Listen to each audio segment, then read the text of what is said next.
අයිබෝන් මම ප්‍රසවාහන ආරවේදී විශේෂඥ වෛද්‍ය චින්තක බානගල. ඉතින් අද දවසේ මම ඔබලට කතා කරන්න බලාපොරොත්තු වෙන්නේ කාන්තාවන්ට, විශේෂයෙන්ම වයස්ගත කාන්තාවට, එහෙම නැත්නම් අවුරුදු 50 වගේ ඉක්ම වූ කාන්තාවන්ට බහුලව දක්නට ලැබෙන රෝගී තත්ත්වයක් වන ගර්භාෂය පහත් වීම සම්බන්ධව. ඒ වශයෙන්ම ඔසප්පීම අවසන් වෙච්ච කාන්තාවන් අපිට මුණ ගැහෙන අවස්ථාවලදී බහුතරයක් කාන්තාවන් මෙම රෝගී තත්ත්වයක් සමග තමයි අපිට මුණ ගැහෙන්නේ. ඉතින් අපි බලමු ඉස්සෙල්ලාම මොකද්ද මේ ගර්භාෂය පහත් වීම කියන්නේ කියලා. ඔබ දන්නවා ශ්‍රෝණි මේකලාවක් තුල කාන්තාවකගේ ප්‍රධාන වශයෙන්ම අවයව තුනක් තියෙනවා. ගර්භාෂය, ඊට ඉදිරියෙන් මුත්‍රාශය සහ පිටුපසින් ගුද මාර්ගය. ඉතින් මේ අවයව තුන ශ්‍රෝණි මේකලාව තුල පිහිටලා තියෙන්නේ මාංශ පේශී පටලයක් උඩ. මේ පටලයේ උඩ තමයි මේ අවයව තුන තියෙන්නේ. ඉතින් මෙම මාංශ පේශී ස්තරය විවිධ ක්‍රියාවලි වලදී ඔබගේ ජීවිත කාලය තුලදී යම්කිසි හානි වීමකට හෝ දුර්වලතාවයකට පත් වෙන්න පුළුවන්. ප්‍රධානම අවස්ථාවක් තමයි විශේෂයෙන්ම අපහසු දරු ප්‍රසූති අවස්ථාවකදී මෙම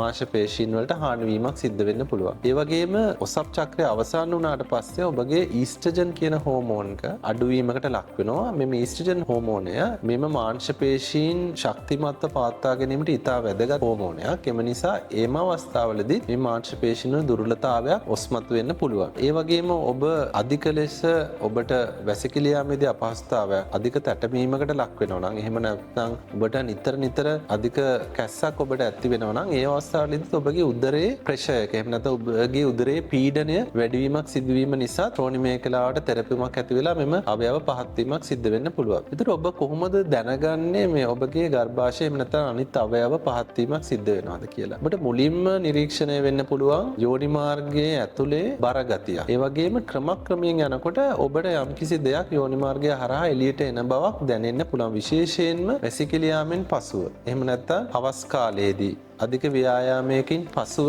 ඔබට මේක නිරීක්ෂණය වෙන්න පුළුවන්. මුලින්ම ඇත්තටම මෙම අවයව එළියට එීම ඔබ තටමන අවස්ථාවලදී සහ වැඩ කරන අවස්ථාවලදී විතරයි. අනිත් අවස්ථාවලදී ඇතුළට යamak සිද්ධ වෙන්න පුළුවන්. නමුත් පසු කාලීනව එළියට එන දේ නැවත ඇතුළට යන්නේ නැති විදිහට තියෙන්න පුළුවන්. ඉතින් මේ පහත් වීමත් සමග සමහරලාට ඔබට වෙනත් රෝග ලක්ෂණ, කියන්නේ ඔබට මුත්‍රා පිටවීමේ අපහසුතාවයක්, එහෙම නැත්නම් වැසිකිලි යාමේ අපහසුතාවයක් දක්වා ඇති වෙන්න පුළුවන්. ඒ වගේම අධික කොන්ද කැක්කුමක් ඇතිවීමක් සිදු වෙන්න පුළුවන්. ඉතින් මෙම රෝග ලක්ෂණ ඔබට තියෙනවා නම් ඔබට වෛද්‍යවරයෙක් හමු වෙන්න පුළුවන්. විශේෂයෙන්ම ප්‍රසවාහන වෛද්‍යවරයෙක් හමු වෙලා මේ ගැන පරීක්ෂා කරගන්න පුළුවන්. ඇත්තටම අපිට සාමාන්‍ය රෝගියා පරීක්ෂා කිරීමෙන් පමණක්ම මෙම රෝගී තත්ත්වය තියෙනවද කියලා පහසුවෙන්ම අඳුර ගන්න පුළුවන්. ඉතින් මේම රෝගී තත්ත්වය ඔබට තියෙනවා නම් ඔබ අනවශ්‍ය බයවීමක් ඇති කරගන්න අවශ්‍ය නැහැ. ගොඩක් කාන්තාවන් අපිට එන්නේ මොකක් හරි රෝගී තත්ත්වයක්, බරපතල තත්ත්වයක් තියෙනවද කියලා දැනගන්න. ඉතින් මේ අවස්ථාවලදී ඔබට මේ තියෙන අපහසුතාවලට ප්‍රතිකාර ක්‍රම කීපයක්ම තියෙනවා. ප්‍රධාන වශයෙන්ම මම ඉස්සෙල්ලා කිව්වා වගේ ප්‍රධාන ප්‍රශ්නේ තියෙන්නේ ඔබගේ ශ්‍රෝණි මේකලාවේ තියෙන පේශි ස්තරයේ තියෙන දුර්වලතාවය. ඒතර මේ දුර්වලතාවය අපිට පේශි ස්තරයට ව්‍යායාම සිදු කිරීමකින් පේශි ශක්තිමත් කර ගැනීමක් කරගන්න පුළුවන්. මේ ව්‍යායාම ඉතා පහසු ව්‍යායාමයක්. ඔබගේ වෛද්‍යවරයා මුණ ගැසිලා ඒ පිළිබඳව දැනුවත් වෙන්න පුළුවන්. ව්‍යායාමය කිරීමෙන් මේ පේශි ශක්තිමත් වීම සමග ඔබගේ පහත් වීම තත්ත්වය ඉතා සුළු අවධියක තියෙනවා නම් ඒකෙන් යම්කිසි සහනයක් ලැබෙන්න පුළුවන්. ඒ වගේම අපි සමහර අවස්ථාවලදී මේ ව්‍යායාමය ශල්‍ය කර්මය කරපු රෝගීන්ට පවා කරගෙන යන විදිහට උපදෙස් ලබා දෙනවා. මොකද මේ ව්‍යායාමය ඉදිරියටත් වැදගත්. ඊට අමතරව සමහර අවස්ථාවලදී ගර්භාෂය එළියට එීම ප්‍රමාණය වැඩි නම් අපිට ප්ලාස්ටික් වලල්ලක් මාර්ගයෙන් මෙම ගර්භාෂය ඉහළට ඔසවා තැබීමට හැකියාවක් තියෙනවා. එම වලල්ල අපි ඔබගේ යෝනි මාර්ගයට ඇතුළත් කරනවා. ඒක ඒ ප්‍රතිකාරය අපිට මාස 3න් 3ට අලුත් කරන්න ඕනි. ඒ නිසා ඔබ මාස 3ක් හෝ 4ක් ඇතුළත වෛද්‍යවරයා මුණ ගැසීම සිද්ධ වෙන්න ඕනි. අපි මේ ක්‍රමය ගොඩක් වෙලාට යොදාගන්නේ ඔබ ශල්‍ය කර්මයකට සුදුසු නැති අවස්ථාවක හෝ රෝගියා ශල්‍ය කර්මය කිරීමට අකමැති අවස්ථාවලදී.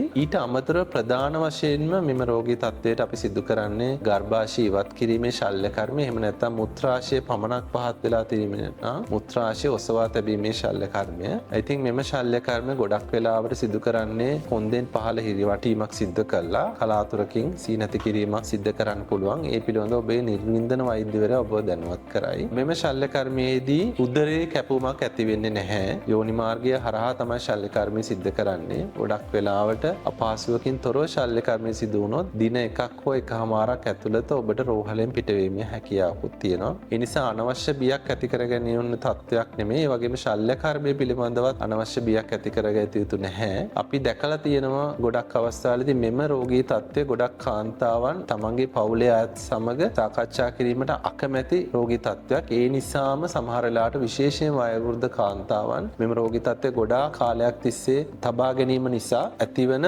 අතුරු ආබාධ තියෙනවා. විශේෂයෙන්ම ඔබගේ මුත්‍රා නාලවලට බ්ලොක් වීමක් නැත්නම් හිරවීමක් සිද්ධ වෙන්න පුළුවන්. විශේෂයෙන් ගර්භාෂය සම්පූර්ණයෙන්ම එළියට ඇවිත් වැඩි කාලයක් තිබීම නිසා ඒ පිළිබඳව සැලකිලිමත් වෙන්න. අවසාන වශයෙන් මම දැනුවත් කරන්නම් කොහොමද මෙම තත්ත්වෙන් අත්මිදෙන්න කියලා. ඒ කියන්නේ ඔබට ගර්භාෂය පහත් වීමක් දැනට නැතත් ඒ තත්ත්වයක් ඇතිවීම වළක්වා ගන්න කොහොමද කියලා. ඉතින් ප්‍රධානම දේ තමයි මම කලින් කිව්වා වගේ මාංශ පේශීන් ශක්තිමත් වෙන්න ඕනේ. ඉතින් ඔබ විශේෂයෙන්ම දරු ප්‍රසූතියකට පසුව සහ විශේෂයෙන්ම වයසට ගියාලා ඔසප් වීම නතර වුණාට පස්සේ ඒ කාලේදී මාංශ පේශීන් වලට ව්‍යායාම සිද්ධ කරන්න ඕනේ. තා පහසු ව්‍යායාමයක් ඔබගේ ප්‍රසව වෛද්‍යවරයා ඒ පිළිබඳව ඔබ දැනුවත් කරයි. ඒක කාලයක් කිරීමෙන් මේක වළක්වා ගන්න පුළුවන්. ඒ වගේම අධික ලෙස වැසිකිලි යාමේදී තටවීම සහ අධික කැස්ස කියන තත්ත්වයන් දෙක මගහරවා ගැනීම මේකෙදී ඉතාම වැදගත්. මම හිතනවා අද දවසේ මෙම කෙටි සාකච්ඡාවෙන් ඔබට මෙම ප්‍රශ්නය පිළිබඳ යම්කිසි අවබෝධයක් ලැබෙන්නේ නැති කියලා. ඉතින් නැවතත් මේ වගේ වැදගත් වෛද්‍ය කරුණකින් අපි නැවතත් දවසක හමු වෙමු. බොහොම ස්තුතියි.